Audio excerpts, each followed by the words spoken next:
to When Julian Speaks. Ako nga po pala si Julian, and thank you for being and spending your time with me today. So ngayon ay Philippines Independence Day. Gusto kong magkaroon tayo ng isang malalim na pag-uusap. Just to remind you, hindi ito lecture, hindi rin ito history class. So isa itong heart-to-heart conversation tungkol sa ating bansa at sa ating pagkakakilanlan bilang Pilipino at sa kahulugan ng kalayaan sa panahon natin ngayon. So, bilang isang Australian and Australian-based with Filipino descent, madalas akong tinatanong kung gaano pa rin ba kalalim yung connection ko sa Pilipinas. At ang sagot ko ay simple lang. Ang Pilipinas ay hindi lang lugar sa mapa. Bahagi ito ng aking pagkatao. Ito yung kulturang aking kinalakihan. Ang mga kwentong aking narinig, yung pagpapahalagang itinuro sa akin at yung ugaling dala-dala ko hanggang ngayon. So kapag Independence Day ay pinag-uusapan natin yung kadalasan, yung naiisip natin mga bayani, watawat, mga pangyayaring naganap noong 1898. Mahalaga ang mga yon, ngunit naniniwala ako na mas mahalagang tanungin natin ang ating sarili, ano ba ang ibig sabihin ng kalayaan ngayon? Malaya ba tayo bilang bansa? Ngunit malaya ba ang bawat Pilipino mula sa gutom? Malaya ba ang bawat pamilya mula sa takot sa kahirapan? Malaya ba tayo mula sa maling impormasyon, sa korupsyon, at sa sistemang hindi laging patas? Ito yung mga tanong na gusto kong pagnilayan natin ngayon. Minsan napapansin ko na ang mga Pilipino napakahusay mag-survive. Kahit ganong kahirap yung sitwasyon, nakakahanap tayo ng paraan para magpatuloy. Kapag may bagyo, bumabangon tayo. Kapag may problema sa trabaho, naghahanap tayo ng paraan. Kapag may pagsubok sa pamilya, nagsasama-sama tayo.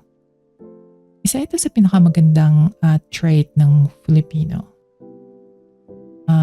Very resilient tayo. So, pero kung gusto ko magbigay ng ibang pananaw, habang ipinagmamalaki natin yung resilience, sana hindi tayo masanay na yun lamang ang ating identity.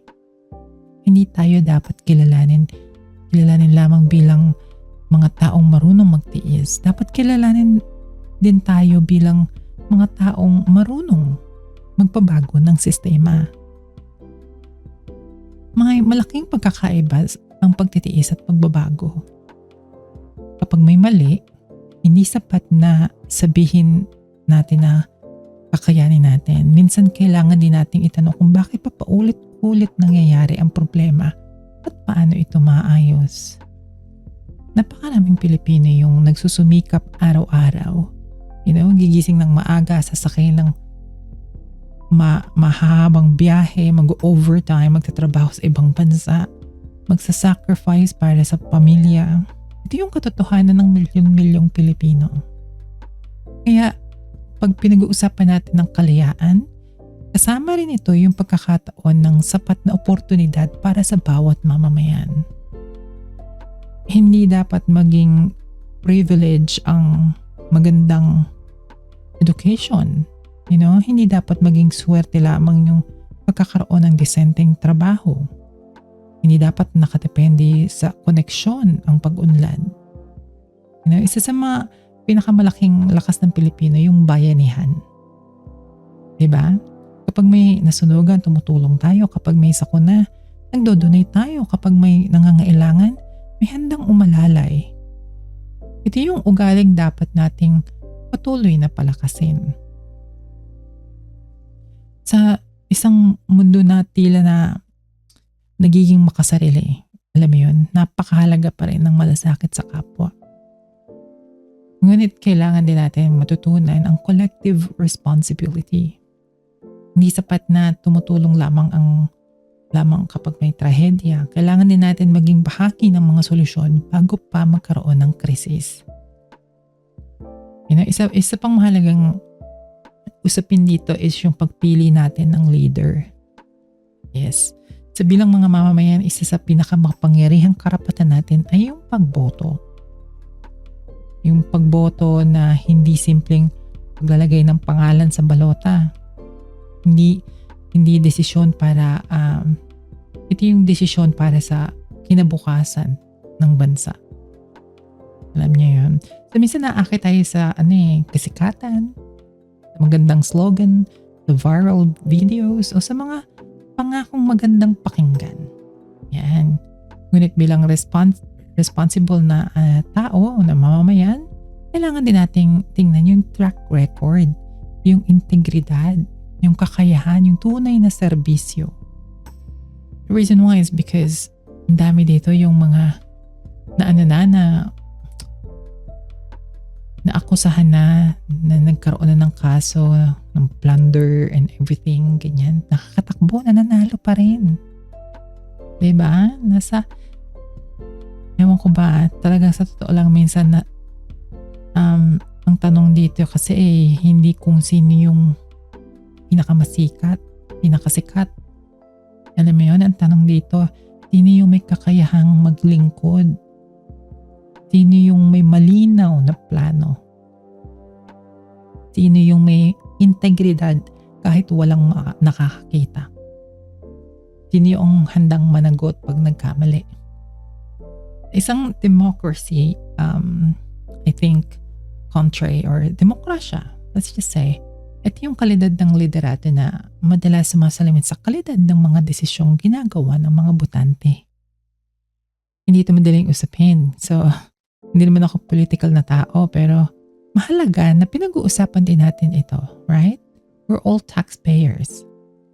Hindi rin maaring iwasan na hindi natin pag-usapan or maging usapin ang korupsyon. Yan. Sa loob ng maraming dekada, isa ito sa pinakamalaking hamon ng bansa. Pag may korupsyon, hindi lamang pera kasi yung nawawala sa atin. Nawawala yung oportunidad, yung opportunity. Nawawala ang mga proyektong dapat na sana nakakatulong sa tao. Nawawala yung tiwala ng mamamayan. So kapag may pondong hindi nagagamit ng tama, may batang hindi nabibigyan ng magandang paaralan, no? Yung decent education, no? Yung mga pasyenteng hindi nakakuha ng sapat na serbisyo, yung may mga community na hindi napapaunlad. Kaya alam niyo, feeling ko napakahalaga ng transparency, accountability at active citizenship. Hindi sapat na umaasa lang din tayo sa gobyerno. Syempre, kailangan din nating maging mapanuri, mapagmatsyag, very observant, and responsible bilang tao, bilang mamamayan. Sa panahon ngayon, isa rin yung pinakamalaking hamon ay yung misinformation. Diba? Napakadaling mag-share ng informasyon, ngunit napakahirap minsan tukuyin kung ano yung totoo at kung alin yung hindi. Kaya mahalaga ang critical thinking. Magtanong tayo, mag-research tayo, mag-verify tayo. Maging smart. Huwag nating hayaang iba ang mag-isip para sa atin. Isa pang bagay na gusto ko rin pag-usapan ay yung kabataan. So sa totoo lang, napakaraming dahilan para maging hopeful. Marami akong nakikitang kabataan Pilipino na matatalino, very creative, very innovative, socially aware. May mga kabataang nagtatayo ng negosyo, may mga kabataang lumilikha ng technology. May mga kabataang nagsisilbi sa community. May mga kabataang handang magsalita para sa tama. Kayo ang susunod na henerasyon ng mga leader, di ba? At hindi kailangan maghintay ng 10 taon bago magkaroon ng impact. Diba? Ang pagbabago ay maaari magsimula now. Ngayon. Maaari itong magsimula sa pagiging responsible online, pagiging mabuting student, yung pagiging tapat sa work, paggalang sa kapwa, which is very, very seldom na nakikita ko, especially online. Lahat ng mga halos nagko-comment, mga keyboard warriors, they're all disrespectful. Alam niya yan. Wala nang rumirespeto sa kapwa. No? Aside from that, ano pa? Pakikilahok sa mga usaping panlipunan. Bilang isang Australian na may Filipino heritage, kasi yung family ko, parents ko was from the Philippines. They're Filipino, lahat halos. So, pure Filipino who actually immigrated here in Australia. At nakikita ko rin kung gaano kalawak yung kontribusyon ng mga Pilipino sa buong mundo. Saan ka man pumunta may Pilipinong nurse, teacher, engineer, caregiver, entrepreneurs, artists, professionals. Kilala tayo sa sipag, kilala tayo sa malasakit, kilala tayo sa dedication natin at sa dapat pagmalaki natin yan. Let's be proud. Sana dumating din yung panahon na hindi kinakailangang umalis ng bansa para lamang magkaroon ng magandang opportunity. Parang ang hirap di ba? Sana mas marami pang job offers. Sana mas yung kalidad ng edukasyon. I actually like the quality of education in the Philippines.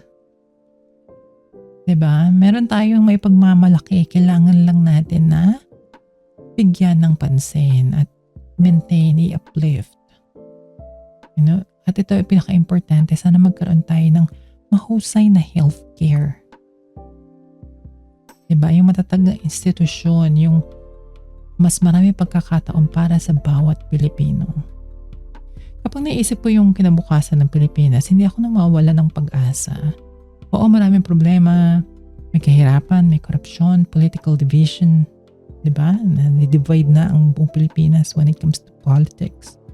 Yung may misinformation, lahat makikita mo, Facebook, social medias, fake news,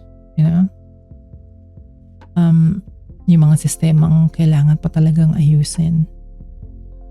Pero naniniwala ako malakas pa rin yung potensyal ng bansa kaysa mga problemang kinakaharap nito. So Pilipinas, mayaman sa talent.